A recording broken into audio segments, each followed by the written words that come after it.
February 26th, evening reading, Numbers 12, 13, and 14. Miriam and Aaron opposed Moses, Numbers 12. Miriam and Aaron began to talk against Moses because of his Cushite wife, for he had married a Cushite.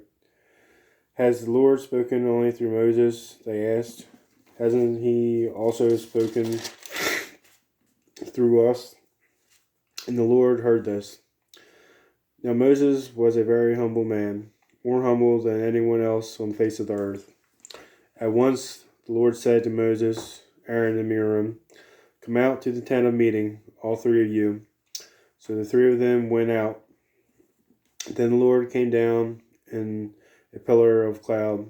He stood at the entrance to the tent and summoned Aaron and Miriam. When the two of them stepped forward, he said, "Listen to my words. When there is a prophet among you, I, the Lord, reveal myself to them in visions. I speak to them in dreams. But this is not true of my servant Moses. He is faithful in all my house. With him I speak face to face, clearly, and not in riddles. He sees the form of the Lord. Why then were you not afraid to speak against my servant Moses?" The anger of the Lord burned against them, and he left them. When the cloud lifted from above the tent, Miriam's skin was leprous. It became as white as snow. Aaron turned toward her and saw that she had a defiling skin disease, and said to Moses, "Please, my Lord, I ask you not to hold against us the sin we have so foolishly committed. Do not let her be like a stillborn infant coming from its mother's womb, with its flesh half eaten away." So Moses cried out to the Lord, "Please, God, heal her." The Lord replied to Moses, "If her father had spit in her face, would she not have been in disgrace for 7 days? Confine her outside the camp for 7 days. After that, she can be brought back." So Miriam was confined outside the camp for 7 days, and the people did not move on until she was brought back. After that, the people left Hazarath and encamped in the desert of Paran. Exploring Canaan, Numbers 13. The Lord said to Moses, "Send some men to explore the land of Canaan, which I am giving to the Israelites. From each ancestral tribe, send one of its leaders." So at the Lord's command, Moses sent them out from the desert of Paran. All of them were leaders of the Israelites. These are their names. From the tribe of Reuben, Shemua, son of Zachor. From the tribe of Simeon, Shaphat, son of Hori. From the tribe of Judah, Caleb, son of Jephunneh. From the tribe of Ishar, Egal, son of Joseph. From the tribe of Ephraim, Hoshea, son of Nun. From the tribe of Benjamin, Baltai, son of Raphu. From the tribe of Zebulun, Gadal, son of Sodi. From the tribe of Manasseh, a tribe of Joseph, Gadi, son of Suzi. From the tribe of Dan, Amamiel, son of Gemilah. From the tribe of Asher, Sephir, son of Michael. From the tribe of Naphtali, Nahib, son of Vosia. From the tribe of Gad, Gul, son of Maki. These are the names of the men Moses sent to explore the land. Moses gave Hoshea, son of Nun, the name Joshua. When Moses sent them to explore Canaan, he said, "Go up through the Negev and on into the hill country. See what the land is like, and whether the people who live there are strong or weak, few or many. What kind of land do they live in? Is it good or bad? What kind of towns do they live in? Are they unwalled or fortified? How is the soil? Is it fertile or poor? Are there trees in it or not? Do your best to bring back some of the fruit of the land." It was the season for the first ripe grapes. So they went out and explored the land from the desert of Zin as far as Rehob toward Lebo Hamath. They went up through the Negev and came to Hebron, where Ahiman, Sheshaiah, and Talmai, the descendants of Anak, lived. Hebron had been built 7 years before Zoan in Egypt. When they reached the valley of Eshcol, they cut off a branch bearing a single cluster of grapes. 2 of them carried it on a pole between them, along with some pomegranates and figs. That place was called the Valley of Eshcol, because of the cluster of grapes the Israelites cut off there. At the end of 40 days, they returned from exploring the land. Report on the exploration. They came back to Moses and Aaron and the whole Israelite community of Kadesh in the desert of Paran. There they reported to them and to the whole assembly, and showed them the fruit of the land. They gave Moses this account: We went into the land to which you sent us, and it does flow with milk and honey. Here is its fruit. But the people who live there are powerful, and the cities are fortified and very large. We even saw descendants of Anak there. The Amalekites live in the Negev. The Hittites, the Jebusites, and Amorites live in the hill country.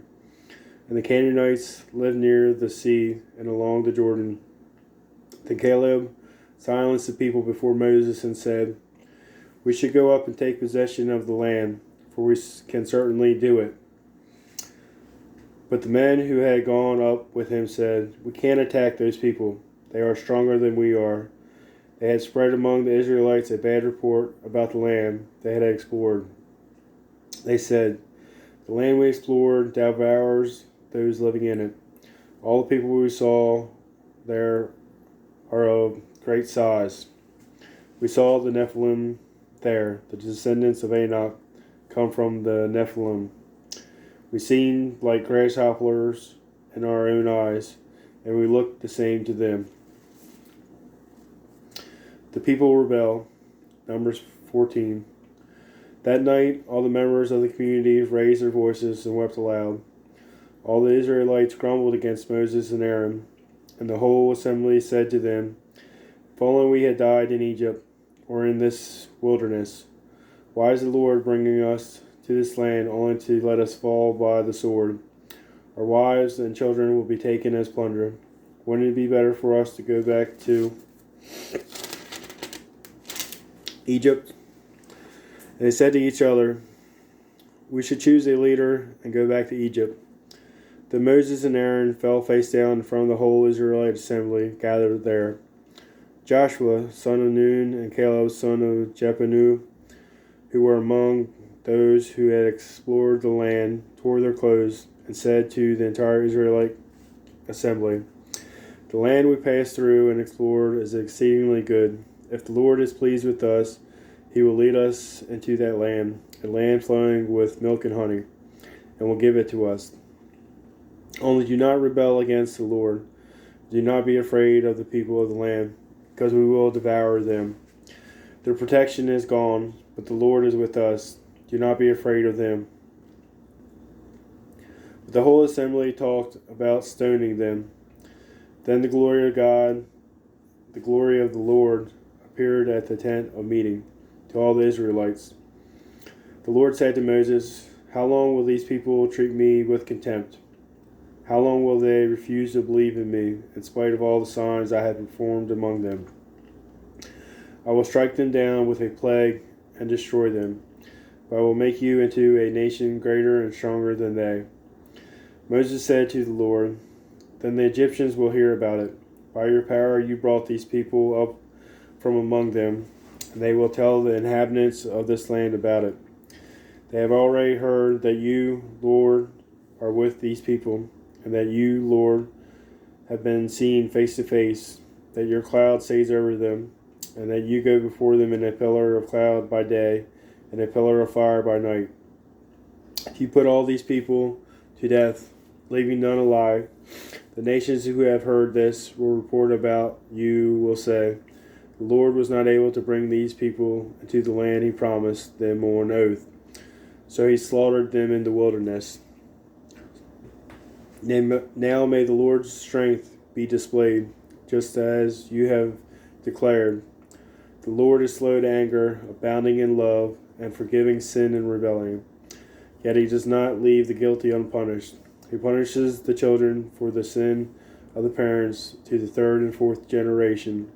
In accordance with your great love, forgive the sin of these people, just as you have pardoned them from the time they left Egypt until now. The Lord replied, I have forgiven them as you asked. Nevertheless, as surely as I live, and as surely as the glory of the Lord fills the whole earth, not one of those who saw my glory and the signs I performed in Egypt and in the wilderness, but who disobeyed me and tested me 10 times, not one of them will ever see the land I promised on oath to their ancestors.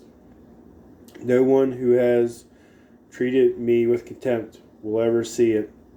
But because my servant Caleb has a different spirit and follows me wholeheartedly, I will bring him into the land he went to, and his descendants will inherit it. Since the Amalekites and the Canaanites are living in the valleys, turn back tomorrow and set out toward the desert along the route to the Red Sea. The Lord said to Moses and Aaron, how long will this wicked community grumble against me? I have heard the complaints of these grumbling Israelites. So tell them, as surely as I live, declares the Lord, I will do to you the very thing I heard you say. In this wilderness your bodies will fall, every one of you 20 years old or more, who was counted in the census and who has grumbled against me. Not one of you will enter the land I swore an uplifted hand to make your home, except Caleb, son of Jephunneh, and Joshua, son of Nun. As for your children that you said would be taken as plunder, I will bring them in to enjoy the land you have rejected. But as for you, your bodies will fall in this wilderness. Your children will be shepherds here for 40 years, suffering for your unfaithfulness, till the last of your bodies lies in the wilderness. For 40 years, 1 year for each of the 40 days you explored the land. You will suffer for your sins and know what it is like to have me against you. I, the Lord, have spoken, and I will surely do these things to this whole wicked community, which has banded together against me. They will meet their end in this wilderness. Here they will die. So the men Moses had sent to explore the land, he returned and made the whole community grumble against him by spreading a bad report about it. These men who were responsible for spreading the bad report about the land were struck down and died of the plague before the Lord. Of the men who went to explore the land, only Joshua, son of Nun, and Caleb, son of Jephunneh, survived. When Moses reported this to all the Israelites, they mourned bitterly. Early the next morning, they set out for the highest point of the hill country, saying, now we are ready to go up to the land the Lord promised us. Surely we have sinned. But Moses said, why are you disobeying the Lord's command? This will not succeed. Do not go up, because the Lord is not with you. You will be defeated by your enemies, for the Amalekites and the Canaanites will face you there. Because you have turned away from the Lord, he will not be with you, and you will fall by the sword. Nevertheless, in their presumption, they went up toward the highest point in the hill country, though neither Moses nor the ark of the Lord's covenant moved from the camp. Then the Amalekites and the Canaanites, who lived in the hill country, came down and attacked them, and beat them down all the way to Hormah. That concludes the reading.